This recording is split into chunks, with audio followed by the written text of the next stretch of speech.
Declaro abierta la sesión número 8375 del Consejo de Seguridad.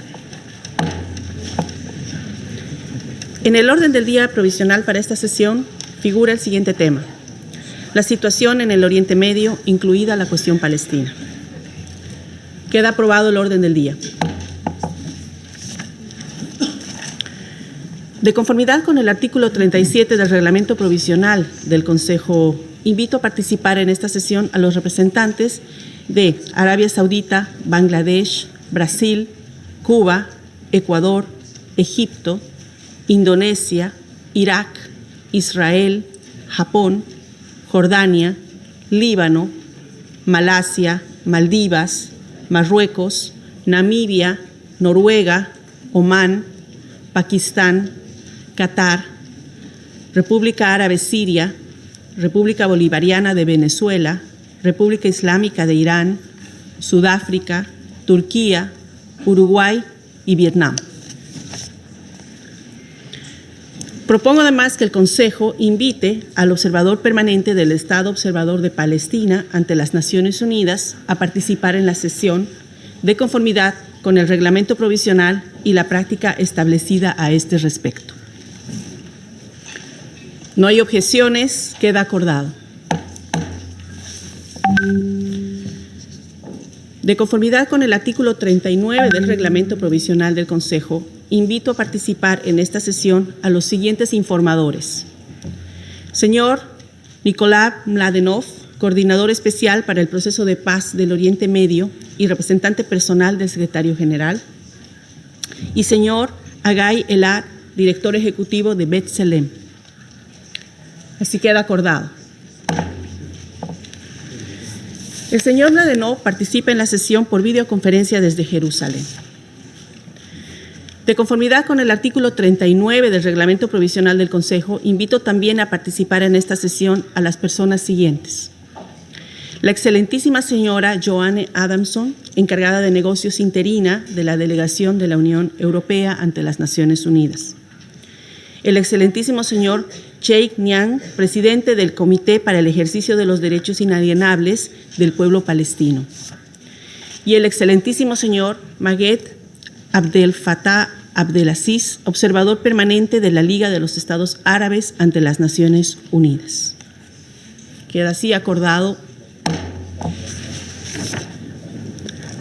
Propongo que el Consejo invite al observador permanente del Estado Observador de la Santa Sede ante las Naciones Unidas a participar en esta sesión, de conformidad con el reglamento provisional y la práctica establecida anteriormente a este respecto. No hay objeciones, así queda acordado. El Consejo de Seguridad iniciará ahora el examen del tema 2 del orden del día. Doy ahora la palabra al señor Nikolai Mladenov.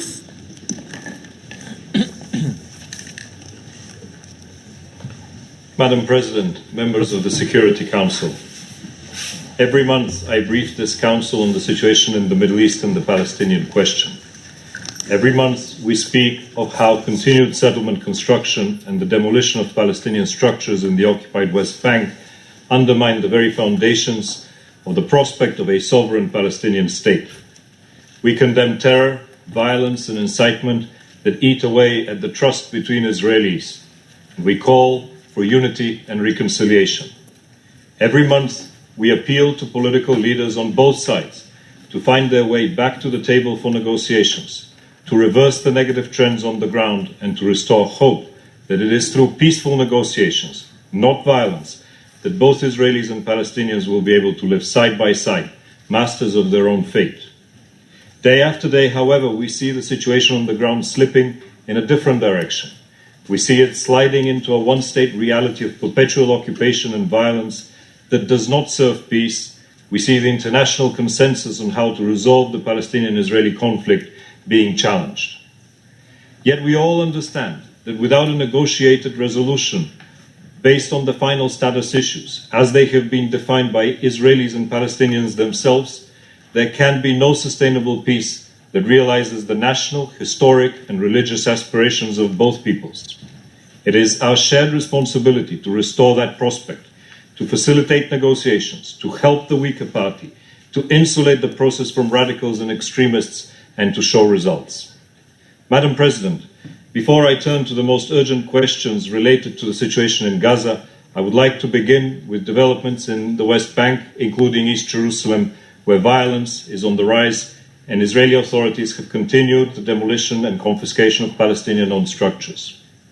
According to OCHA, 39 structures were demolished or seized in the West Bank, including 5 in East Jerusalem, displacing some 33 people and affecting the livelihoods of over 100 others. 34 of the targeted structures were in Area C, including 5 installed in solidarity with Khan al-Ahmar Abu al-Khenu, the Bedouin community at imminent risk of demolition and displacement. On the 23rd of September, the Israeli authorities requested the residents of Khan al-Ahmar Abu al-Khenu to self-demolish their homes by the 1st of October or face demolition by the authorities in line with the 5th September final ruling of the Israeli High Court. On October the 8th, the authorities extended the validity of land requisition orders for roadworks to enable the demolition. The community was given 1 week to object to the order. Khan al-Ahmar is among the 18 communities located in or adjacent to the controversial E1 area where plans for new settlement construction would create a continuous build-up area between Ma'ale Adumim and East Jerusalem, undermining the contiguity of a future Palestinian state. The UN Humanitarian Coordinator, along with the European Union, France, Germany, Italy, Spain, the UK, the Arab League, and others, have called on Israel not to go ahead with its plan to demolish the village. I once again join this call to cease demolitions and other measures that run contrary to Israel's obligations under international law. All structures lacking permits from the Israeli authorities in Area C and East Jerusalem, which are nearly impossible for Palestinians to obtain, are potentially subject to demolition. And while the rate of demolitions has declined since the beginning of 2017, over 13,000 demolition orders are pending against structures in Area C, 3/4 of which are on private Palestinian land. Meanwhile, on the 14th of October, the Israeli government reportedly approved the allocation of $6 billion for advancing the construction of 31 housing units in the Jewish settlement in Hebron, which would be the first new construction there in 16 years. I reiterate the long-standing United Nations position that all settlement activities are illegal under international law and an obstacle to peace. Madam President, violent incidents also continued in the West Bank, including East Jerusalem. Among these, on the 7th of October, an Israeli man and woman were shot dead by a Palestinian man in the Barakan industrial area in the West Bank. The assailant fled the scene, and the Israeli security forces are currently carrying out a widespread search operation in the area. On October 12th, a Palestinian woman was killed near a checkpoint south of Nablus, injured by stones allegedly thrown by Israeli assailants. I extend my condolences to the bereaved families. Such incidents must be condemned in the strongest of terms, and I call on everyone to stand up to violence and condemn terror. Settler-related violence is also a continuing concern. There were 23 attacks by Israeli settlers on Palestinians, resulting in 1 death and 12 injuries and property damage. To date, in 2018, according to OCHA, over 1,600 Palestinian-owned trees were vandalized across the West Bank. As the annual olive harvest begins, concerns are particularly high. I call on the authorities to ensure smooth access of Palestinian farmers to their land and that sufficient measures be taken to protect farmers and their property from attacks. In recent weeks, protests at the Gaza fence have expanded to include night demonstrations. Hamas and other militants continued to send incendiary kites and balloons across the border, causing fires on the Israeli side. The Israeli Defense Forces have responded with riot dispersal means and live fire. 33 Palestinians, including 9 children, were killed by the Israeli security forces during demonstrations and other incidents. Soldiers were meanwhile injured. Intense clashes have taken place at the Gaza fence during Friday protests on the 12th of October, in which an estimated 20,000 Palestinians participated. 7 people were killed and over 150 injured by live fire on this day alone. Incendiary kites launched from Gaza started fires, an IED detonated at the fence, and a group of protesters breached the fence and entered Israeli territory on that day. In addition, overall, during the reporting period, Palestinian militants have fired 2 rockets which landed in Israel. Israel responded with 45 missiles and shells at sites in the Gaza Strip. In the early hours of October the 17th, Palestinian militants fired a rocket from central Gaza towards Israel that hit and significantly damaged a residential house in the Israeli city of Beersheba.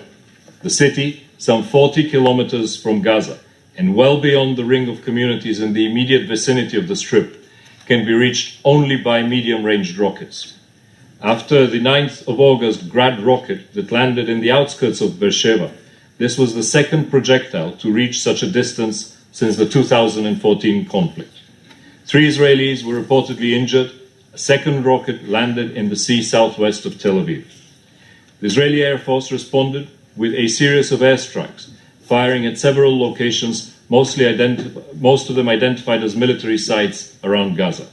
1 Palestinian militant was killed and at least 2 injured in a strike on a group that was in the process of launching rockets. On October 11th, the Israeli Defense Forces announced that they had destroyed another tunnel extending from near the city of Khan Yunis in Gaza, some 200 meters into Israel's territory. In response to violence at the fence, for the 3rd time since March, on 7th of October, Israel reduced the permissible fishing area off the Gaza coast from 9 miles to 6 nautical miles. And again, on the 17th of October, following the rocket attack on Beersheba, Israel further reduced the fishing zone to 3 nautical miles and closed all crossings between Israel and Gaza. Madam President, I brief you today as we enter a pivotal phase in Egyptian-led efforts to overcome intra-Palestinian divisions. I would like to convey 2 very clear messages to this Council. First is that the situation in Gaza is imploding. This is not a hyperbole. This is not alarmism. It is reality. The World Bank recently warned that the Gaza economy is in freefall, with an official unemployment rate of 53% and over 70% among the Palestinian youth. Every second person in Gaza now lives below the poverty line. All key indicators, humanitarian, economic, security, and political, continue to deteriorate. We remain on the brink of another potentially devastating conflict, a conflict that nobody claims to want, but a conflict that needs much more than just words to be prevented. As I have outlined in detail in recent months, the United Nations and its partners have engaged in response to requests from several UN Security Council members in an extraordinary effort to stabilize the situation in Gaza and prevent escalation. We have done so in full coordination with Egypt and in full transparency both with Israel and the Palestinian Authority. The effort is aimed at avoiding war and facilitating a return to the informal understandings reached in 2014 to maintain calm. This will not only alleviate the suffering of 2 million Palestinians, but will give political leaders time to achieve progress in reconciliation. Since the beginning of this process, the UN has firmly held that we need to make every effort to return Gaza to the control of the legitimate Palestinian government. But let me assure this Council that barring substantial steps to reverse the current course, this precarious sense of calm is doomed to give way under the mounting pressure.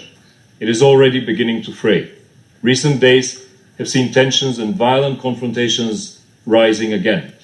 This should be of great concern to all of us. The gravity of the situation compels us to take decisive action. The latest rockets that were fired from Gaza towards Beersheba are a dangerous escalation of the situation. Unfortunately, they also fit a pattern of provocations that seeks to bring Israel and Gaza into another deadly conflict. It is our responsibility to do everything possible to avoid that outcome. I'm afraid that there is no more time for words. Now is the time for action, and we must see very clear actions on all sides that de-escalate the situation. Otherwise, the consequences will be terrible for everyone. Madam President, my second key message is cautiously more optimistic. There is a growing consensus and determination among key international and regional partners on moving forward to defuse the powder keg that Gaza is. On the 27th of September, a ministerial meeting on UNRWA was held on the margins of the high-level general debate. Member states contributed generously to the agency, raising some $122 million. This has been very impressive collective international effort that has prevented an immediate shutdown of key UNRWA services, including in Gaza. Nevertheless, a significant funding gap remains. Meanwhile, on the 27th of September as well, the Ad Hoc Liaison Committee agreed on the implementation of an urgent set of humanitarian projects in Gaza. These interventions are aimed at addressing the immediate needs of the population in energy, water, sanitation, healthcare, and economic conditions. The goals are concrete, they are realistic, and they are achievable.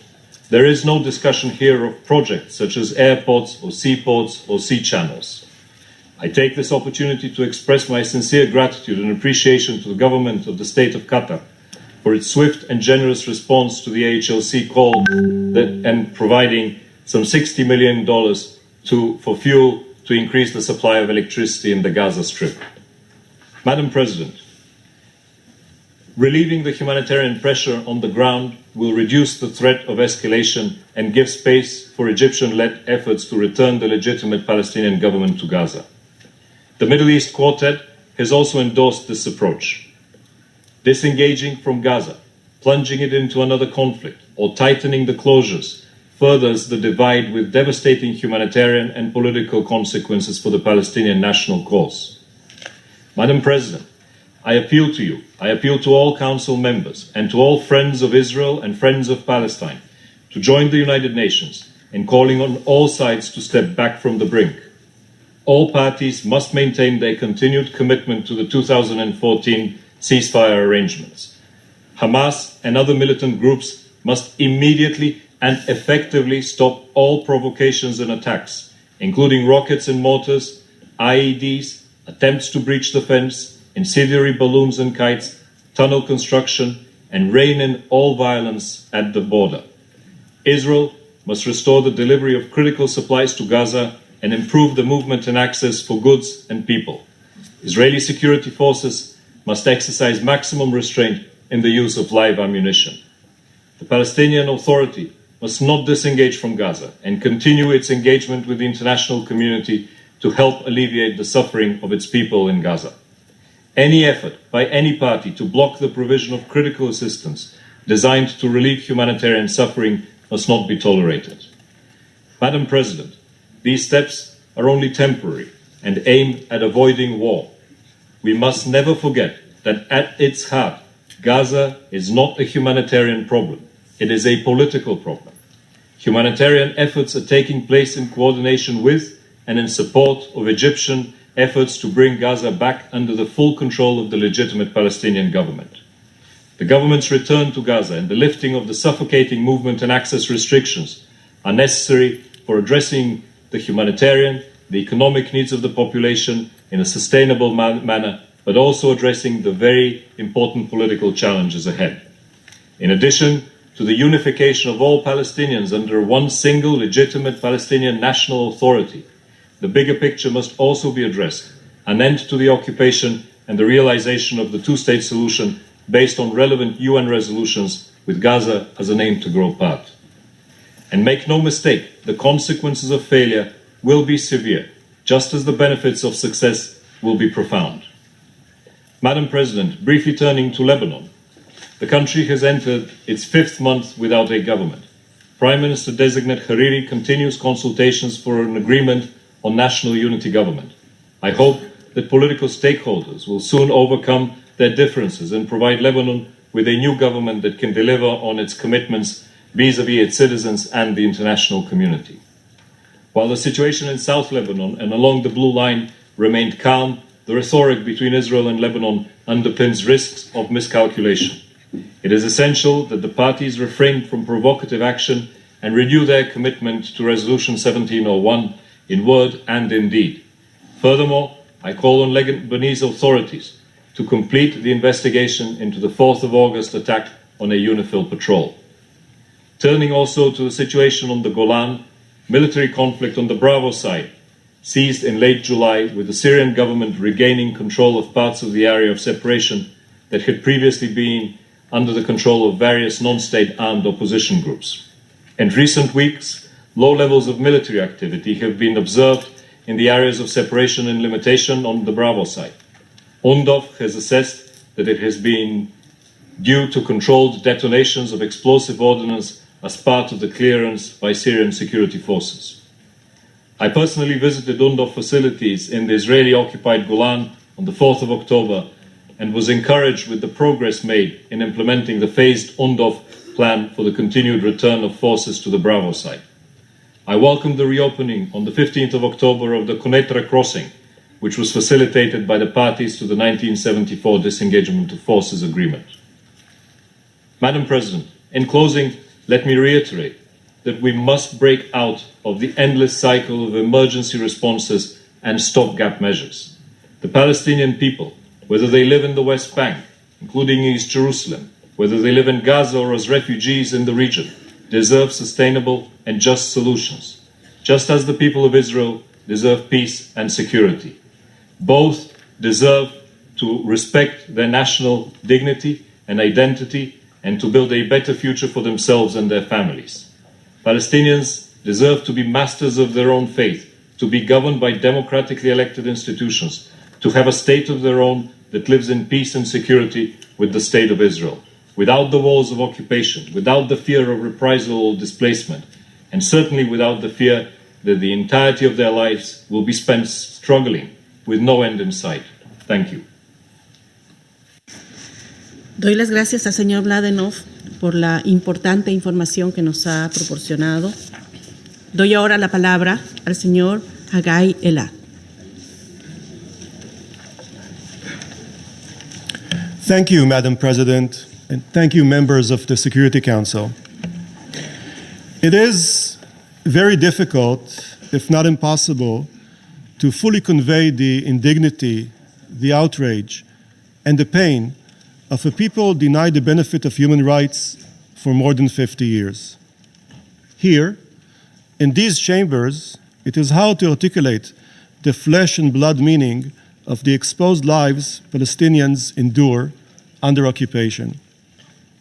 But no matter how hard it is to describe, the real hardship is that of facing such an intolerable existence day in and day out, trying to live and raise a family and develop a community under these conditions. It has been almost 2 years to the day since I last had the honor of speaking before the Council. 2 more years of occupation, 2 years in which the routine of the first 49 years of occupation continued. Since I last spoke here, 317 Palestinians have been killed by Israeli security forces, and 13 Israelis have been killed by Palestinians. Israel has demolished 294 Palestinian homes and has continued making arrests on a daily basis, including of minors. Israeli settlers have vandalized and uprooted thousands of olive trees and grapevines.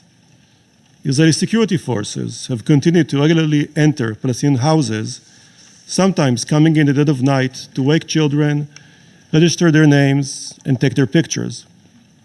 Palestinians have lost countless hours waiting at checkpoints with no explanation. And so the routine of the occupation marches on. Now, all this is often referred to as the status quo.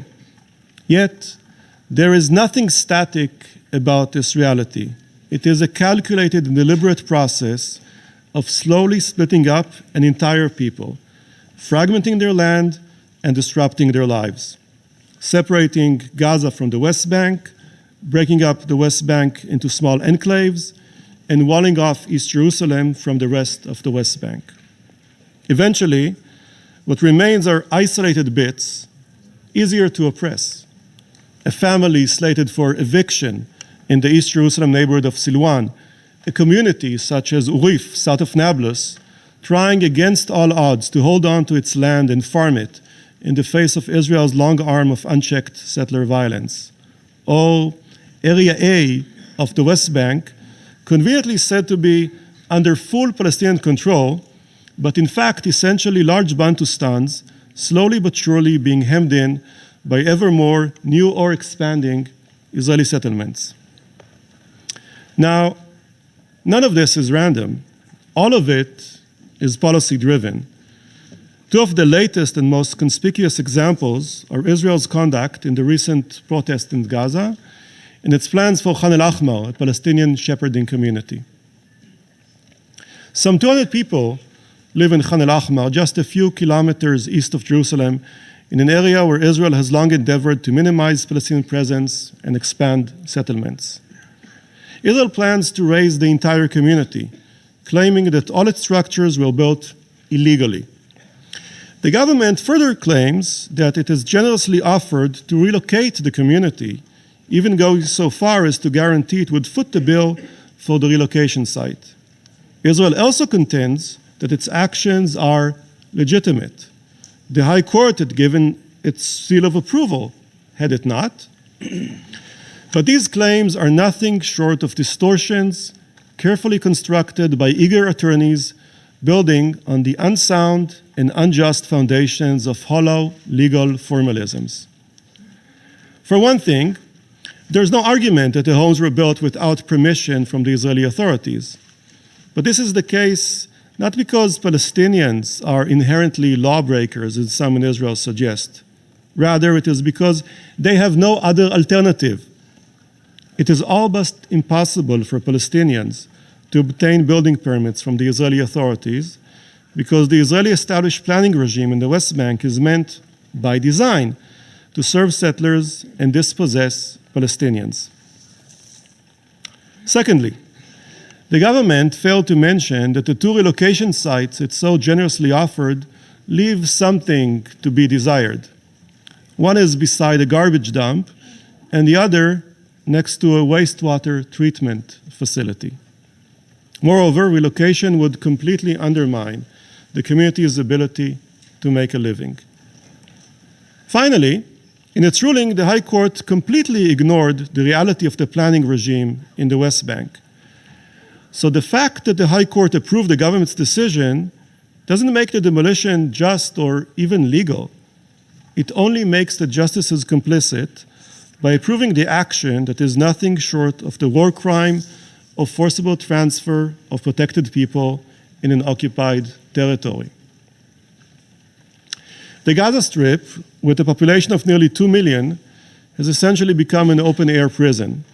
Its inmates have been staging protests for the past 6 months after suffering for more than a decade under an Israeli-imposed blockade that has led to economic collapse, soaring unemployment rates, polluted drinking water, dwindling power supplies, and ultimately to deep despair. Since March 30, more than 5,000 Palestinians have been injured by live Israeli gunfire and more than 170 killed, including at least 31 minors. The youngest were just little boys, Majdi Asatari, Yasser Abu Anaja, and Nasser Musbah, were just 11 years old when they were killed. As with Khan al-Ahmar, Israel's High Court of Justice has found Israeli policies vis-à-vis the Gaza Strip to be legal on a range of issues, from authorizing various aspects of the blockade to recently approving rules of engagement that allow Israeli snipers to continue firing from a distance at demonstrators inside Gaza. The only problem with all this is that none of it is in fact legal or moral or even remotely acceptable. Yet as long as this methodical, relentless process doesn't trigger international outrage and international action, Israel can successfully continue to carry off this contradiction in terms, oppressing millions while somehow still being considered a democracy. This, in a nutshell, is the pattern the occupation follows. Israeli institutions, in which Palestinians have no representation, move pieces of paper along a well-choreographed disassembly line. How do we legalize the demolition of this community? How do we whitewash yet another killing? How do we take over this plot of Palestinian land? With more than 50 years of experience, we have had plenty of time to perfect this well-oiled farce. We are now quite expert at constructing this facade of legality, which has been very successful at allowing us not to have to deal with any real international consequences. None of these actions has anything to do with security, as Israel tries to argue. They do, however, affect the amorphous construct called the Middle East peace process. If one looks beyond the blinders of this process, it is clear to see how its supposedly yet to be negotiated outcome is in reality being dictated day in and day out by unilateral Israeli actions. Members of the Security Council, the only thing being processed here is Palestine. Consider these historical analogies. Voter suppression was a cornerstone of the American South under Jim Crow laws. But we have gone and done one better, delivering no less than voter obliteration. As the occupied Palestinians remain non-citizens, not only can they not vote, but they have absolutely no representation in the Israeli institutions that govern their lives. I'll take a look at the discriminatory planning mechanisms and the separate legal systems in the occupied territories. They are reminiscent of South Africa's grand apartheid. Granted, neither analogy is a perfect fit, but history doesn't offer us precision. Rather, it offers us a moral compass. And that compass points towards rejecting Israel's oppression of Palestinians with the same unwavering conviction with which humanity's conscience rejected these other grand injustices. Israel, however, appears to be following a different compass. And while at it, is also busy removing any obstacles that might keep it from its objective.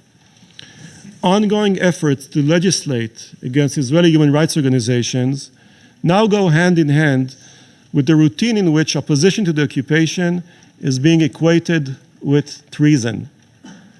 The Israeli government statements ahead of today's council meeting are just one more unfortunate example of the spirit of the times. So to Prime Minister Netanyahu, I say this: you will never silence us, nor the hundreds of thousands of Israelis who reject a present founded on supremacy and oppression and stand for a future built on equality, freedom, and human rights. I am not a traitor, nor am I a hero. The heroes are the Palestinians who endure this occupation with courage and perseverance, who wake up in the middle of the night to find soldiers barging into their homes.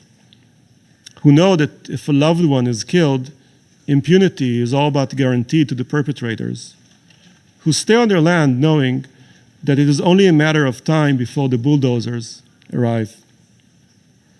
I am one of a team of some 40 committed Israelis and Palestinians. We do not focus on how many is the right number of states to achieve a solution. Instead, we focus on the realization of human rights. That is why we reject occupation. We reject it because the current reality is wholly and utterly incompatible with what is right and what is just.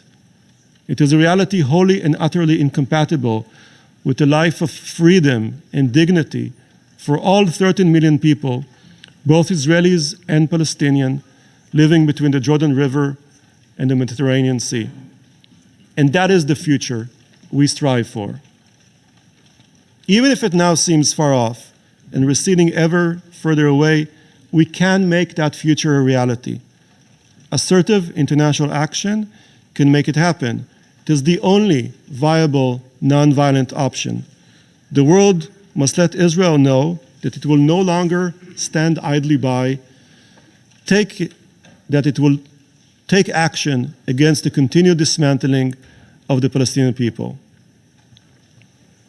The rules-based international order will not defend itself, and the successful fragmentation of Palestine is detrimental to both Palestinians and Israelis, as well as to international law and the values enshrined in it. It is the role of the UN Security Council, your delegations seated in this chamber, to oversee precisely that.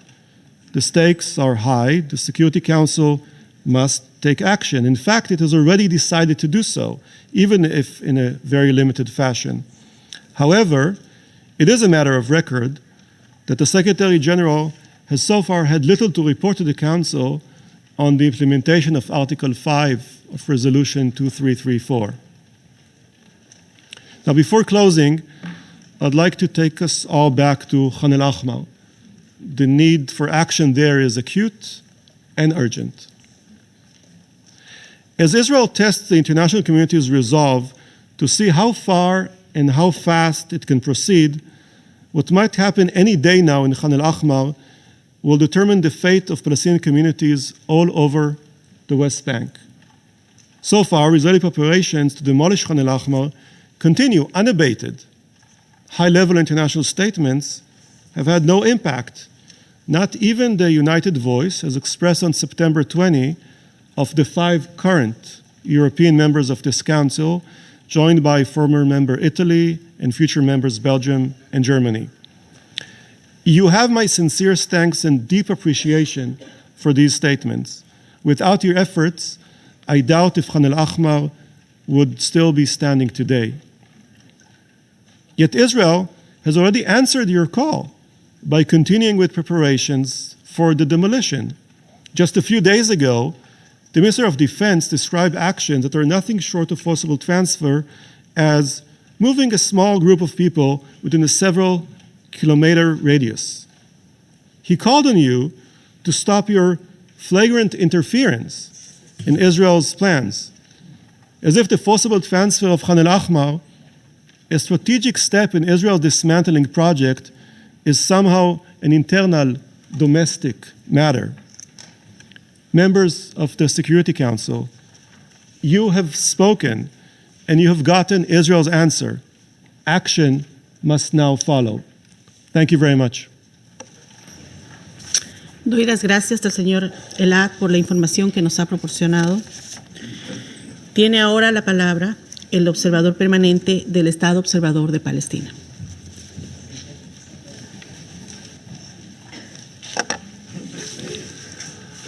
Madam President,